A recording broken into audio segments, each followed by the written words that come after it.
मुक्ति क्यों आवश्यक है? आज हम इसके बारे में बात करने वाले हैं। हर कोई मृत्यु से डरता है, लेकिन जन्म और मृत्यु सृष्टि के नियम हैं।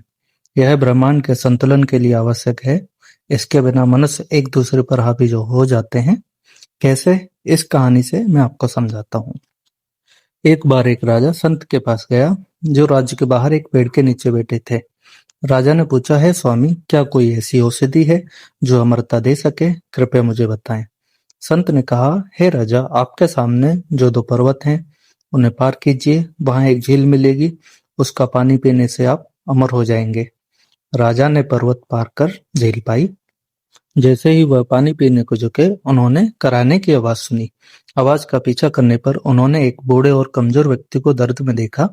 राजा ने कारण पूछा तो उस व्यक्ति ने कहा, मैंने झील का पानी पी लिया और अमर हो गया। जब मेरी उम्र 100 साल की हुई तो मेरे बेटे ने मुझे घर से निकाल दिया।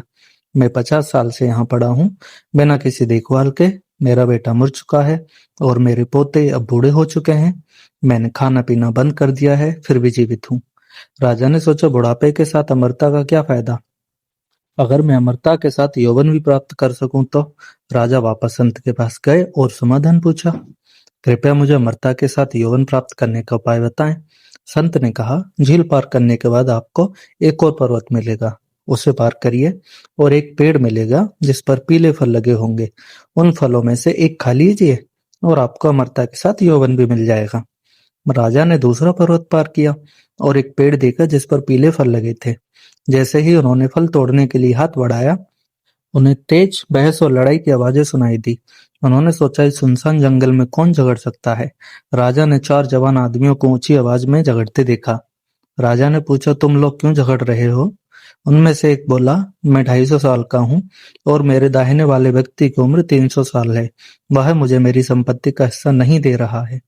जब राजा ने दाहिने वाले व्यक्ति से पूछा, उसने कहा, मेरा पिता जो 350 साल का है अभी भी जीवित है और उसने मुझे मेरा हिस्सा नहीं दिया, तो मैं अपने बेटे को कैसे दूं?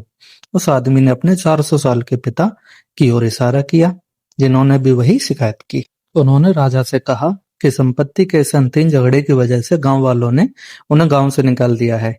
राजा हैरान होकर संत के पास लौटे और बोले, धन्यवाद, आपने मुझे मृत्यु का महत्व समझाया। संत ने कहा, मृत्यु के कारण ही संसार में प्रेम है। मृत्यु के बारे में चिंता करने के बजाय हर दिन हर पल को खुशी से जियो। खुद को बदलो, दुनिया बदल जाएगी। जब आप स्नान करते समय भगवान का नाम लेते हैं तो वह एक पवित्र स्नान बन जाता है। जब आप खाना खाते समय नाम लेते हैं भगवान का तो वह भोजन प्रसाद बन जाता है। जब आप चलते समय भगवान का नाम लेते हैं तो वह एक तीर्थ यात्रा बन जाती है। जब आप खाना पकाते समय भगवान का नाम लेते हैं तो वह भोजन दिव्य बन जाता है। जब आप सोने से पहले नाम लेते हैं तो वह नींद अच्छी हो जाती है। जब आप काम करते समय नाम लेते हैं तो वह भी भक्ति बन जाती है। अब आप घर में नाम लेते हैं तो वह घर मंदिर बन जाता है। जय श्री राम।